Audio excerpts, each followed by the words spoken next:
Welcome to Disunion, the Government Union Report. Jake Altman is the author of Socialism Before Sanders, the 1930s movement from romance to revisionism, and he's been active in the labor movement since 2008. He holds a PhD in history from the University of Iowa, worked for a chapter of the American Association of University Professors, and served as executive director of a physicians' assistants union affiliated with AFT. A note up front, this is a little different from what we usually do. Jake and I likely disagree on many ideas around unions and labor organizing, although we'll be talking about a recent article he wrote that was critical of parts of organized labor today. He believes in unions as a force for good and has done some interesting work to support that belief. One thing we have in common is our belief in the value of civil discourse. So when I reached out to Jake to gauge his interest in joining me on the podcast, he wrote, "It is imperative that we come together across perceived ideological divides to find more common ground." So I completely agree. And that made it clear that Jake would be an excellent guest on the podcast here. Jake, thank you for joining me. Very happy to be here, David. Well, I asked Jake to join after I noticed this article in Tablet Magazine. It's a beautiful online publication. And the name of the article was Labor Unions versus Working People. And Jake, I wonder if you could just start by sharing the anecdote that you shared at the beginning of that article. Yeah, sure. So I was involved in the 2016 campaign for labor in Michigan. It was a very difficult campaign. From my point of view, it was clear that we were in trouble heading into that campaign. In the aftermath of that, I was on a phone call with a prominent union leader and an official from the Working Families Party. And the goal was to try to find a way to shake things up a little bit in the political world.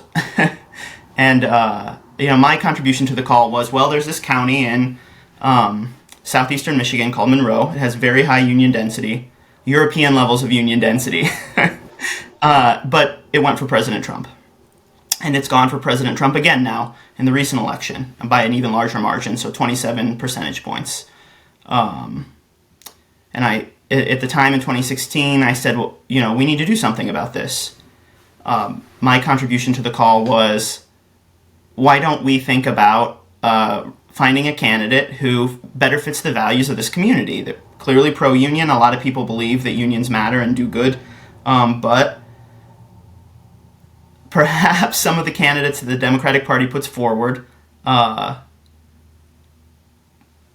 not acceptable to many of our members for a whole number of reasons. And I think people have litigated what happened in 2016 and some of the bad taste that workers in the Midwest had in their mouth from the first Clinton president, from Bill Clinton's presidency, that there was a lot of deindustrialization as part of this move towards globalization, and you might say market fundamentalism, and it hurt a lot of communities.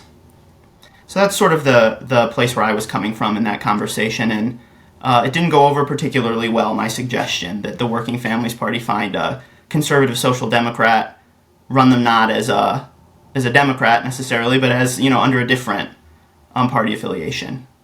The person said, what would that even look like? And that was pretty much the end of the conversation. I mean, it should, in my mind at the time, it was it seemed obvious what that would look like, but it wasn't well received. Well, I in some ways I can relate in the Republican Party. I'm not particularly involved in the Republican Party, but what I've seen on the other end of the spectrum is very similar. It's these candidates who appeal to a certain slice of the electorate, but don't really appeal to Republicans overall, and certainly don't appeal to the general public. So once they get to a general election, these guys, I'm thinking in particular of a guy who ran for governor in Pennsylvania a few years ago, totally bombed. I mean, what a ridiculously bad candidate. And yet somehow the people who were coming up with these strategies at the top couldn't see it coming. Like what don't you get here? So tell me about the union's sort of We generally talk about public sector unions around here. Where does the union come into all this? Yeah, so that I use that anecdote to really illustrate some problems that I see in the labor movement, and this it connects to our current party system as well. So I live near a college town, solid blue area, single party state, in essence, right? And I just see that there are some public sector unions, particularly in a higher ed space, and I would say particularly graduate employee unions, but not necessarily in every case limited to them, that have just adopted more and more extreme positions that I think are really at odds with the majority of people in the labor movement, sometimes at odds with the majority of people in their own bargaining units, and certainly at odds with where the majority of Americans are. I'm thinking in particular, Jake, of the some of the campus, what they called what campus takeovers or encampments or whatever. Is that kind of an example of what you're talking about? Yes. So I think a lot of pro-union people found that to be very alienating. I did speak with a few people in the unit who just had bad experiences with the way that their union locally handled it. And then the rhetoric, my biggest concern, and one of the reasons why I felt the need to speak out, is that the rhetoric at times verges on violence. I mean, that political violence is acceptable. And that's not where my personal values are. And I think it's dangerous for the labor movement to pretend that these elements inside our movement don't exist when they clearly do. And it's not being dealt with, in my mind, very effectively by other groups in the labor movement. And some of that is on rank-and-file activists who have a lot of opportunity to make change in their union and just need to get organized. Because the far left is very organized, and they see unions as a vehicle that they can use to further whatever their group's agenda is, not necessarily the agenda of the majority of members in their bargaining unit. Yeah, okay. So let me ask you a tough question. Do you think the kind of activism that you're talking about is good for organizing, say, a new bargaining unit, creating some kind of energy that would capture a bunch of new people? I think it could be. I think that has to be the goal. If you're in a unit, I think if moderates or conservative trade unionists want to take their union back, they're going to need to reach out to people who have left the union. I've always been in so-called right-to-work states, Iowa and now Michigan, and so that's just the world I've lived in. And I do see it as an opportunity, and it would be a necessity, I think, to reach out to those people and say, we have a new vision for the union. We can't necessarily do this without you and your support. Clearly you want to change. Please join us. I've worked in unions with 90% density. And, we had lots of members with a wide variety of views.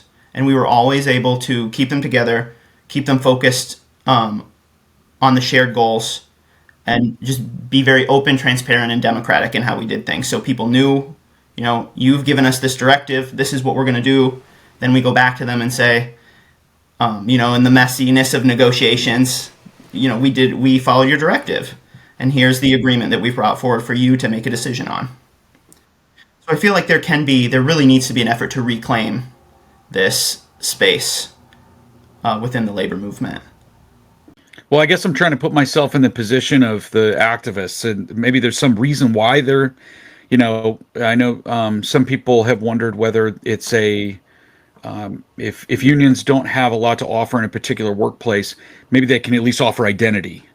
And so some of these kinds of protests, some of these further extreme elements are one way of doing that, a badge of belief. Yeah. I sort of look at it from a very practical point of view. Why has it happened? I think we've seen changes in the American left over the last 15 years that have really fueled sort of that oxygen that extremists get. So I don't know if your listeners might be familiar with the Democratic Socialists of America. that organization, according to insiders, has been taken over by the far left. They control the governing board of the organization. They issue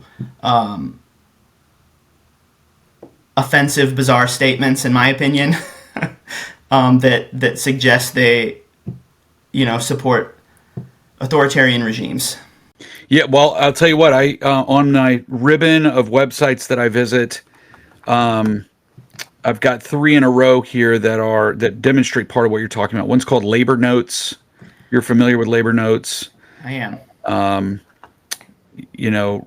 Right now there are articles up there about it's by something called a Troublemakers blog, with a bunch of people who are protesting things that honestly don't seem super well supported by the general electorate, I'll say. I look at People's World, which is a far left website that talks about there's a retrospective right now on the death of the Soviet Union. So, I mean, I'm fully in support of people who want to espouse these kinds of views, but to the degree that they've got power within the union and espouse them as part and parcel of unionism, I totally agree with you. I think anybody who's a working man would find something to hate about that. Yeah. I have a point on Labor Notes in particular. So they sort of have always framed themselves as a pro-democracy organization to help trade unionists who want to reform their union. And I think, those are all things that we would think, if you want to reform your union, it's a democratic union, you have a right to do it, you should do it. My concern is that I know in the past they were explicitly sectarian. I think that there are still those elements within the organization that I would be concerned about. And there is no organization that I'm aware of or a high-functioning organization to sort of represent other good governance forces within the labor movement that aren't part of the left. And I think it's a very unfair assumption to assume that only left-wing trade unionists care about good governance. Right. Well, you bring up good governance, so I've got a question for you. Tough one. Most of the unions that I've talked with people about, I've represented public employees over the years who have issues with their unions. And most of the time, all those unions fold up into, 5 or 6 different union sort of, NEA, AFT. There are very few union, and then the AFT and the AFT and NEA actually merge in some states and provide services together. There was one union I helped some workers with that was a conglomerate of the SEIU and AFSCME, 2 of the other biggest public sector unions. And I wonder with the sort of consolidation of unions like that, is there space for people to sort of create their own place, a democratic local union where their interests are represented well? Yeah, I think so. There is typically a lot of autonomy for local unions in my experience. And I think there is a fairly high bar to trigger an international union coming in any way sort of disrupting a local union's autonomy. Mm-hmm. That's true, especially for like SEIU and AFSCME and then a lot of private sector labor unions. Yeah. Yes. So I think reformers would have a lot of space to, bring in, if there was a need, bring in a change in administration. And unions have to abide by their constitution. The members can make amendments to the constitution. They should be looking at their constitution. One of my big concerns is that often things get done in little committees. Major decisions might be made in a small committee. I would like to see more democratization, especially in the internet age. We brought this into our constitution when I worked for the AAUP chapter because of COVID. You can't rely on membership votes in a physical space and expect that you're going to capture all of your members who would like to come out and vote for a contract ratification. So, because people have kids, people have all kinds of competing things in their life. And so we really, in the labor movement, we need to make an effort to reach all of those members, to make it easy for them to participate in the life of their union, and to make decisions that affect their job. What a good suggestion. I'll give you an example. One of the cases that I helped with was it was an AFSCME member up in Erie, Pennsylvania, and he and his bargaining unit, they're hardcore union people. They've been union people their whole life. They also happen to be hardcore Trump people. So kind of the people that you're talking about, but they got into a ratification meeting where, look, I mean, the structure of a ratification meeting can sometimes be coercive in and of itself. It's in a certain space. You're right, a physical space, and then a lot of times there's a deadline, so that by the end of it, the union representatives are expecting a vote, and a lot of the employees are thinking, I don't know, I don't have enough information, and so they feel like they're being pushed. I'm not saying they're being pushed one way or another. It kind of depends on what the union's asking for, but the structure of it is a little coercive. So in this instance, the union reps made the terrible mistake of hiding some relevant information about the contract. And I bring that up not to say that the unions are always doing that, but that these folks were particularly disserved by that. And you could, with a little tweak, open up conversation a little bit more, forget the time pressure and the physical space problem. So yeah, that's a good start. What else can you do here? The way we did it is you have to, I mean, there can be some time pressures on the membership and the union to ratify a contract. If you're coming up to a deadline, and depending on state laws, there may be things that get triggered. So you may have some incentive to get to ratification relatively quickly.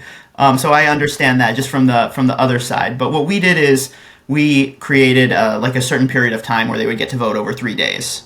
And then it was a secure electronic vote with there are several services people can choose from that work with nonprofits, and it's very easy to administer. Members feel included.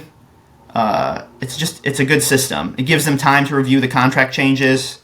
So I think the more my view in the labor movement was always you need to be open and honest with the members about the challenges and the opportunities, right? Because there are challenges. Contract negotiations is a give and take. Management has priorities. The membership have priorities. And it gets messy. You get in the room. You try to have empathy for each other. And if you're both acting in good faith, you can come out with a really good compromise agreement that meets people's needs. That's what I was able to do with the membership support, with members involved. And it gets ratified by a huge margin when you do it that way, right? People want to know what's going on. And there are some times in negotiations where sensitive things are being discussed and you can't necessarily share every piece, but in general you can have those conversations with people. For instance, during COVID we had, there were a lot of different opinions about how the university should handle COVID. And we were in some conversations with the university about what that should look like. A lot of members wanted to reopen. Some members, continued to have real concerns that, we want to hear from all the members. But the fact that we created a space where people could come to us and have open and honest conversations about what their real needs were, I think that was important. And when I responded to members who, were concerned that the union was they were concerned about their jobs because enrollment's falling. Those are legitimate concerns that people have. It's not just about money in the bank. They wanted to know that they were being heard, and they were being heard. And I let them know these are the conversations at this point with management. We're not, I don't know what you've been hearing, but this is what's been happening. And they really appreciated that honesty and the transparency we were having. No decisions had been made. It was all conversations at that point. It was pretty clear that things were going to reopen. It was just a matter of how can we make sure that everybody coming back to work feels as safe as possible. Yeah. All very reasonable. Was this the 90% density union? Yes. I'm not surprised. I'm not surprised that you're giving, especially with these were professors, right? Correct. I mean, professors they need to be heard. Yeah. Everybody wants to be heard. Professors in particular. I've just noticed. Yeah. But you did. I say that to illustrate a point that I really valued some of our members who may have been closer to the conservative part of politics. They tended to bring a longer view and sort of some different concerns that the union really needed to take into account. Because, as we see enrollment falling, we do need to be looking towards the future. And I also never like to demonize management, because of course there are bad managers, but there are a lot of good managers who really want to work hard for their employees and keep things, work well with the union, want to make things efficient and make sure things are working well and people are taken care of. And so, like management was very reasonable on many issues. We had disagreed, but we could come together. They had empathy for our members. We had empathy for the very difficult position they were in during COVID. And it was a very lean management, I would say. And yet they did an excellent job. I think they did work very, very hard to make things safe. So, and you have to tip your hat to them when they work hard and they're successful. This is not about demonizing the people who sit across the table, which is another concern I have about how some unions, particularly graduate employee unions, have been pursuing the sort of contract campaigns they've been waging. I've noticed that too. Yeah. There was a recent one. Where was it? Where the ultimate end was that the university exercised management rights to shut down a doctoral program altogether and force any students to go into a different program if they wanted to be graduate assistants. Just that's nuclear. That's not probably something nobody wanted, but at least the story was that the union forced their hand. So yeah, there's a real, I think, ideological bent to a lot of this, that they do view it as a class struggle, and this is a piece of a larger class struggle, and their role is not just to deliver for their members, but also to spread the revolution, man. Yeah. And I just see that as misinformed and very toxic to an entire university community. Yeah. It is very difficult. I remember there was a principle in political science that they made us study in college, where if you're involved in a long-term campaign, regardless of which side you're on, which issue, there are ultimately two different kinds of people. There are either the people who get really frustrated and blow everything up, or the people who give up altogether. And it's a real struggle to stay somewhere in the middle on a long-term campaign. And frankly, any labor movement is a long-term campaign. The point is not that it's going to be over someday. It's that the process itself is supposed to give you good results, like the kinds you're talking about, working with management in a competitive type adversarial environment. But man, very hard to do. So you mentioned one thing, going to the Constitution, amending constitutional provisions of labor unions. Is there any other ideas you have to sort of recapture the movement? Yeah, I think one thing that we know that the left is doing is they're having meetings.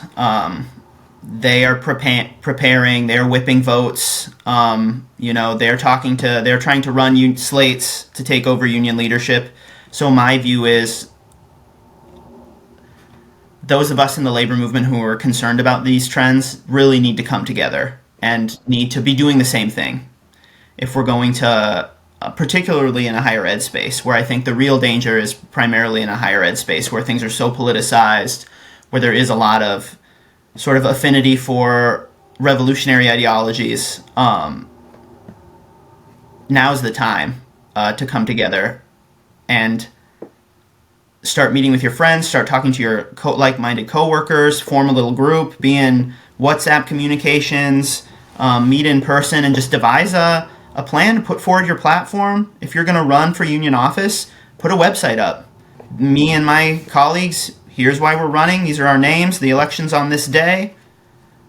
This is what we stand for. And then get it out there to your coworkers, and that a little bit of effort in the labor movement can make a huge difference, because often these are low turnout elections. And that's something that the left takes advantage of, the far left takes advantage of. And so, I don't want people to find themselves in a situation where they weren't paying attention to their union election and now, they're not happy with their union leadership. And they've got to, then again, back to constitutions, look for recall provisions. Because I think people need to stay and fight. And there's a lot of ways to do that. If your constitution doesn't have strong provisions, this is your union. Put provisions in there that will protect you and your coworkers. I wonder what you think about long-term presidents of local or national unions. Some of these folks have been in the same position for a very long time. Is that a problem? I think it depends on a case by case basis. There are people who are really good, who the membership trusts, who clearly do a very good job. And then there are other situations where maybe there's too much complacency. That happens too. And people need to exercise their democratic rights. Yeah. And it starts at the local level. Got it. So I'm going to pitch you on two reform ideas. I have no idea what you're going to say about these ideas. One is it's not new. I didn't come up with it. It's the idea of exclusive representation sometimes being you mentioned a 90% density in your union. Well, there's 10% who, I assume don't want much to do with what's going on there. Why not let them represent themselves? Is that something that would work? I think that's a complicated question because some of that 10% certainly valued the union. They just had complex reasons, individual reasons, why they may not have been members at that particular time. In higher ed unions, people go into management and then come back to the unit. And there are some union presidents who they're sort of, not very many, but their procedure is to really give a new manager a hard time. To come in and establish the turf and the territory. That's never been how, cut the new managers some slack, right? Has always been my view.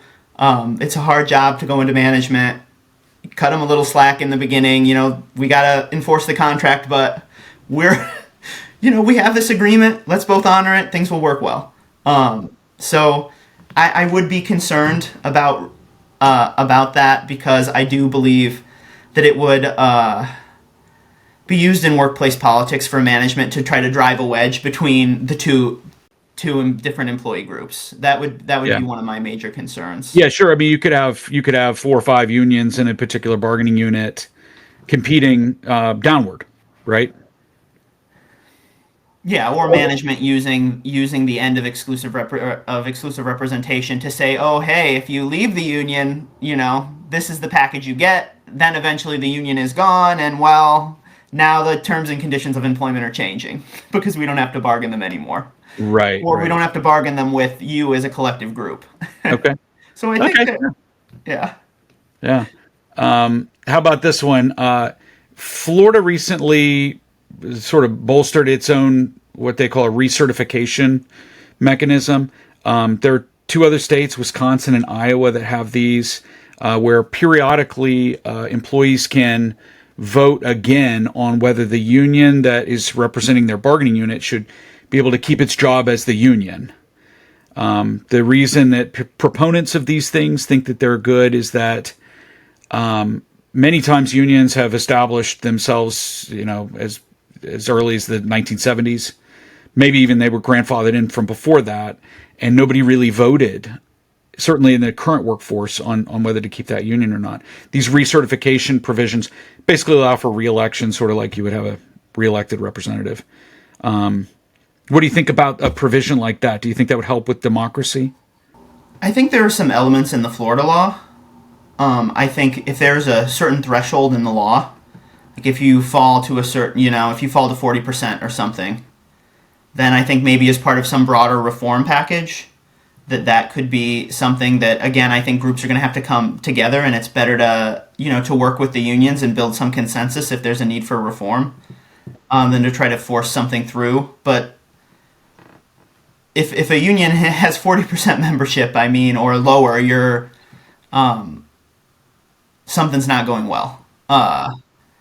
And you could say, and even in that situation, there might be you might lose the employer might lose an election because there might be 20% of people who don't want to lose the union, but also don't want to pay dues for whatever. Sure. Yeah.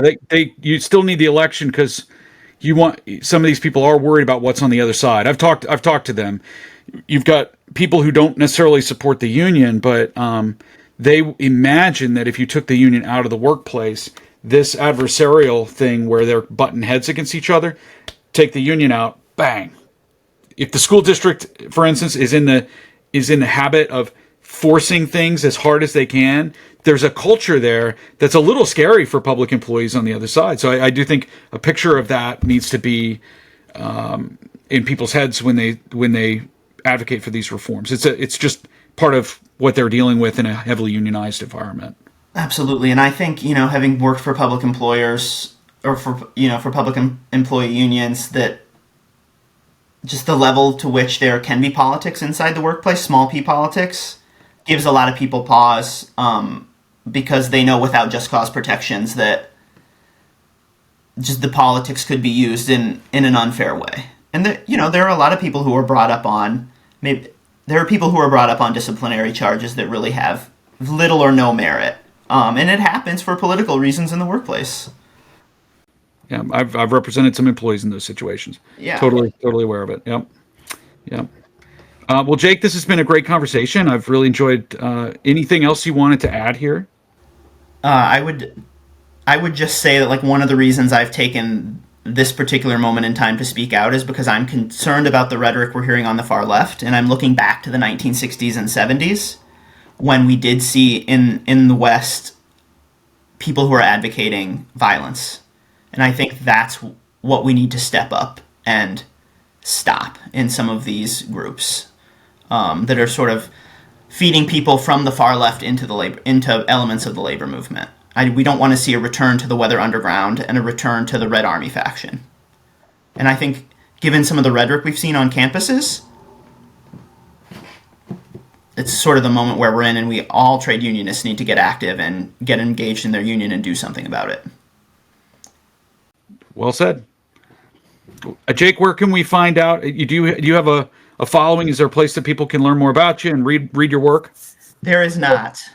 So I'm just getting started. I saw that your book was listed, but it's like $80. Yeah, I'm still going to buy it, but it's an academic book. You can. It often goes on sale though for significant margins if you follow it. So, I would recommend the last 2 chapters to people in particular because a lot of people don't know this, but socialists in the West and in the United States went through this period of transformation where they essentially came to terms with capitalism, right? With the market.